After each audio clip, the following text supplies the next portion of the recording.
Okay, so what if I told you that there's a silent pandemic happening right now, one that could turn something as common as a routine surgery into a massive life-or-death gamble? It's a scary thought, right? Well, today we're going to dive deep into antimicrobial resistance. You'll hear me call it AMR, and we're also going to look at a pretty interesting new way we might be able to fight back, right on the front lines, in our own communities. All right, let's just jump right in with a number that, honestly, it should stop you in your tracks. 10 million. Just let that number sink in for a second. 10 million.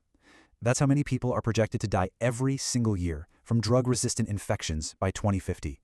That is, if we don't get our act together. And this isn't some far-off science fiction crisis. No, this is a slow-motion pandemic, and it's happening right now, right under our noses. So, to really get a handle on this whole thing, we're going to break it down into 5 parts. First, we'll talk about this unseen pandemic. Then we'll get into the anatomy of fear, basically how our own reactions make things worse. We'll look at pharmacists on the front line, then a potential solution called Prima. And finally, we'll wrap up by imagining what a post-antibiotic future could actually look like. Okay, first up, the unseen pandemic. We're going to unpack the escalating threat of antimicrobial resistance. And let's be clear, this isn't about some distant future problem. We're talking about a crisis that is already here right now. You know, that 10 million number for 2050 is absolutely terrifying, no doubt about it. But look at that first bar. That's the one that really gets me. Right now, today, AMR is already responsible for more than 1.2 million deaths every year. That's not a projection, that's not a forecast, that is our current devastating reality. And here's the thing you have to understand. This isn't just about some new, scary superbug popping up on the news. No, the rise of AMR threatens to pull the rug out from under everything we've built. It's like it's trying to rewind the clock, to send us back to a time before antibiotics. All those medical miracles we take for granted, they all rely on this one critical safety net, having antibiotics that actually work. And this list right here, this is exactly what's at stake. I mean, just think about it for a second. Chemotherapy, it absolutely wrecks your immune system. Organ transplants, you have to be on immunosuppressants. Even something as common as a C-section or getting a new hip, they all carry a risk of infection. The only reason we think of them as routine is because we have that backstop. Take away effective antibiotics, and all of these life-saving procedures suddenly become incredibly dangerous gambles. And look at this. This isn't some far-off prediction. We're talking as early as 2028. That's just around the corner. The AMR infection rate in hospitals could hit nearly 50%. And get this, when that happens, our ability to successfully treat those infections could drop to just 40%. We are racing towards a tipping point where our hospitals, the places we go to get well, could become incredibly high-risk zones. Okay, so this isn't just a story about microbes and medicine. It's also, well, it's about us. It's about psychology. So for our next section, the anatomy of fear, we're going to look at how our own human behavior is actually making this whole crisis move faster. I love this quote because it just hits the nail on the head. Long before a resistant bacteria ever becomes a problem, fear gets in there first. It infects our thinking, our decision-making. It's this really powerful, primal thing that pushes us to get help, right? But the crazy part is, in doing that, we can end up feeding the very monster we're so afraid of. And this is just basic neuroscience. It's how we're wired. When you get that first symptom, a sudden fever or really bad cough, your brain's alarm system, the amygdala, it just goes off. It lights up way before the rational part of your brain has a chance to catch up. So your body gets flooded with stress hormones, and that feeling of panic, it can feel exactly like a real medical emergency. It's your brain screaming, do something now.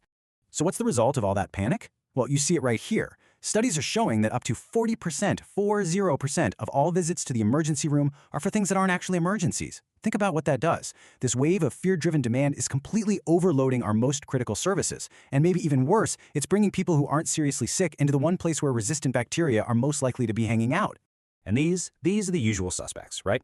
The common triggers. And come on, let's be honest, we've all been there. That cough that just will not go away. Or that fever that spikes at 2 a.m. Of course you're going to be worried, that's totally natural. The problem is, the vast majority of the time, these things are caused by viruses or stuff that just gets better on its own. Things where antibiotics do absolutely nothing. But our anxiety, it just screams for a quick fix. And all of this puts doctors and pharmacists in a totally impossible spot. I mean, imagine it. You've got an anxious, maybe even demanding patient in front of you, and in the back of your mind, there's always that tiny legal risk. What if I miss something? What if this is that 1 in a million case? So the easiest path, the path of least resistance, is often just to write the prescription. That's what we call defensive medicine, and it is the main engine driving antibiotic overuse, which leads directly to resistance. So, who's standing right in the middle of all this, at that crossroads between public fear and clinical pressure? Well, that brings us to our third section, pharmacists on the front line. These folks are the true, and let's be honest, often overlooked first line of defense in our communities. Seriously, just think about it for a second. When you or someone you know feels that first little spark of worry about a symptom, where's the first place you go? It's probably not your doctor's office, which is booked solid. And it's probably not the ER. Nope. You go to your local pharmacy. Day in and day out, for millions of us, pharmacists are the most accessible healthcare pros we have. And this is the tough spot they're in every single day. It's a real dilemma. On one side of the counter, you've got the patient. They're worried, they're scared, and they just want a quick fix. And a lot of the time, they think that fix is an antibiotic. But on the other side, you've got the pharmacist's professional duty. They have to provide accurate, responsible care, and they have to act as guardians for the antibiotics we have left. They are stuck right in the middle of this constant tug of war. And the stakes here are just incredibly high. In the span of just a few minutes, a pharmacist has to figure out, is this a minor sniffle or a potential emergency? They have to decide if simple reassurance is actually the best medicine. They have to know exactly when to say, you know what, you really need to see a doctor. And all the while, they're juggling huge clinical and legal risks. It's an enormous burden, and we've basically put it all on their shoulders. Okay, so we have a biological crisis that's being poured fuel on by a psychological crisis, and it's all coming to a head right there at the pharmacy counter. So the big question is, how do we help? How do we give these frontline folks the tools they need? Well, that leads us right into Section 4, Prima, Triage, and Reassurance. It's a new kind of tool for the frontline.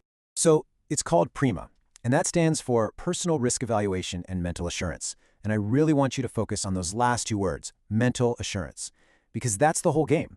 Its entire purpose is to tackle that fear we've been talking about head-on by using AI to give people clear, calm, rational guidance right at that very first moment of worry. So how does it actually work? It's pretty straightforward. First, a patient walks up and just enters their symptoms into the kiosk. Then, the AI inside, it's called Maya, gets to work. And it's not just a simple checklist. It's looking at patterns and combinations of symptoms, kind of like how an experienced doctor thinks. After that, it gives a really clear, color-coded result. And finally, the patient gets specific, easy-to-understand advice. Maybe it's just reassurance, maybe it's go talk to the pharmacist, or maybe it's you should probably see a doctor. Now, this part is so important. The point of something like Prima is not to replace doctors or pharmacists, not at all. It's to support them. It's about empowering everyone. It gives the patient some objective info to help calm their fear. It gives the pharmacist a solid tool to back up their professional judgment. It's all about bringing a little balance back to the system so that our doctors can spend their time with the people who are actually seriously ill. And that brings us to our last section today, the post-antibiotic future. I mean, what does healthcare even look like in a world where we can't count on our miracle drugs anymore? The answer, it seems, starts with totally rethinking the role our communities play in healthcare. When we start using smart triage right there in the community, we build a much stronger, more resilient system. We give pharmacists a safety net, protecting them from some of that risk. We give the public real knowledge to understand their own symptoms better. We cut down on unnecessary antibiotic use, which slows down AMR. And hey, we might even catch serious problems earlier. It's all about creating a smarter, safer community for all of us. So I want to leave you with this question. As this threat of AMR keeps getting bigger and bigger, how are you going to redefine our communities as the true frontline of healthcare? Because look, this battle isn't going to be won in some far-off lab with a magical new drug. It's going to be won or lost right here, in our towns, in our pharmacies, in our own homes. And honestly, the entire future of modern medicine might just depend on how we decide to answer that question. Thanks for listening.